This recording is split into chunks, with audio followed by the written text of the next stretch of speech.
రాష్ట్రం అభివృద్ధి చెందాలంటే ప్రజల సహకారం కూడా అవసరమని, వారు కట్టే పన్నుల వల్లే అభివృద్ధి సాధ్యమవుతుందని, గత వైసీపీ ప్రభుత్వం చేసిన అనేక తప్పిదాల వల్ల రాష్ట్ర ఖజానా పూర్తిగా ఖాళీ అయిందని, ముఖ్యమంత్రి నారా చంద్రబాబు నాయుడు ఎన్నికల ముందు ఇచ్చిన హామీలను ఒక్కొక్కటిగా నెరవేర్చుకుంటూ రాష్ట్రాన్ని అభివృద్ధి పదంలో నడిపిస్తున్నారని రాష్ట్ర పురపాలక శాఖ మంత్రి పొంగూరు నారాయణ స్పష్టం చేశారు.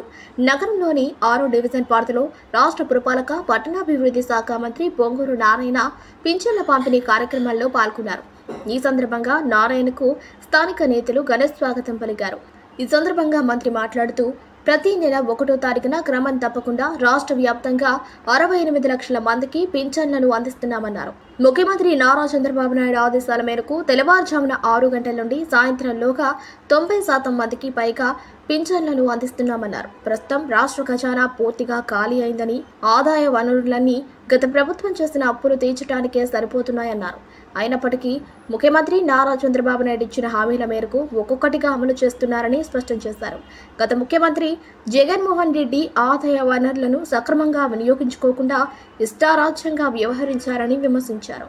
ముఖ్యంగా యువతను పట్టించుకోకుండా వారి భవిష్యత్తుకు అవసరమైన ప్రణాళికలు సిద్ధం చేయలేదన్నారు.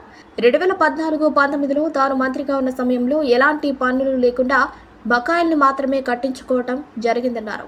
నేడు పింఛన్ల పంపిణీలో భాగంగా ముఖ్యమంత్రి ఎన్నికల ముందు ఇచ్చిన హామీల మేరకు బెడ్ మీద ఉన్న పేషెంట్లకు 15,000 రూపాయలు, వికలాంగులకు 6,000, వృద్ధులకు 4,000 చొప్పున పింఛన్లను పెంచి అందించడం జరిగిందన్నారు.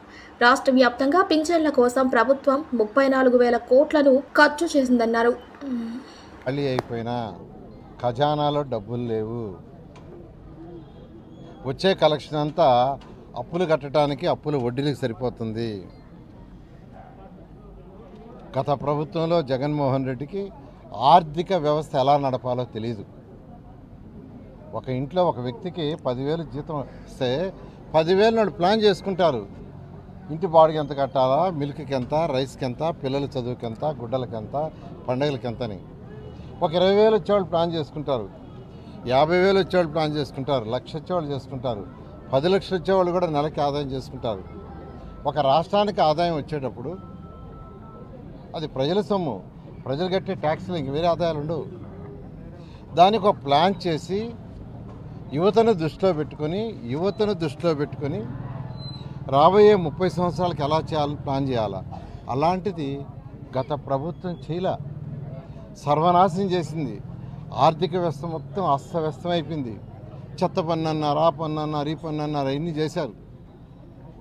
నేను 14-19లో 5 సంవత్సరాలు మున్సిపల్ శాఖ మంత్రిగా చేస్తే ఒక్క సంవత్సరం కూడా 1 పైసా ట్యాక్స్ పెంచలా. కానీ ట్యాక్స్ ఎగ్గొట్టే వాళ్ళ దగ్గర ట్యాక్స్ కలెక్ట్ చేయించా, 1 పైసా పెంచలా. గత ప్రభుత్వం ఎన్నోసార్లు పెంచిన ఆర్థిక వ్యవస్థని అస్తవ్యస్తం చేసి ఖాళీ చేసిపోయింది. అయినా ముఖ్యమంత్రి గారు ఎలక్షన్ ముందు ఒక మాట ఇచ్చారు, నేను ప్రభుత్వం రాగానే 3,000, 4,000 చేస్తాను, వికలాంగులకు 6,000 చేస్తాను, బెడ్ మీద లేకుండా ఉండే ఎవరైతే ఉంటారో పెరాలసిస్ వచ్చి వాళ్ళకి ఒక అటెండర్ కావాలా, వాళ్ళకి అటెండర్ కలిసి 15,000 ఇస్తానని ఎలక్షన్స్కి ముందు ప్రామిస్ చేయటం, దానికి తగ్గట్టుగానే ప్రభుత్వం రాగానే అందు కూడా మొదటి నెలలో అంటే 3 నెలలు అరియర్స్ కూడా ఇస్తానన్నారు. మొదటి 3 నెలల అరియర్స్తో కూడా ఇచ్చారు. అసలు ఏ ప్రభుత్వం ఇవ్వదు. మాట తప్పని మనిషి ఈరోజు చంద్రబాబు నాయుడు. జగన్మోహన్ రెడ్డి మనము తిప్పునే కథలు చెప్పడం, కానీ ఎలక్షన్ అయిన తర్వాత ఎవరు జరిగిపోయిన వాటికి ఎవరు అలా చక్కగా ఇచ్చారు. ఈరోజు దాదాపు 34,000 కోట్ల రూపాయలు, 34,000 కోట్ల రూపాయలు రాష్ట్రంలో సంవత్సరానికి పెన్షన్స్ అవుతుంది. అసలు భరించే స్టేజ్ లేదు, రాష్ట్ర ప్రభుత్వం భరించే స్టేజ్ లేదు. కానీ ముఖ్యమంత్రి గారు వారికి ఉన్న అపార అనుభవంతో ఈరోజు కేంద్రంలో ఎన్డీఏ ప్రభుత్వంతో అసోసియేషన్తో వారు ఈరోజు ముందుకు లాక్కొస్తున్నారు.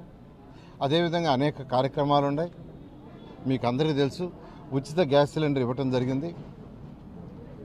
రేపు మే నెలలో అంటే స్కూళ్ళు తెరిసే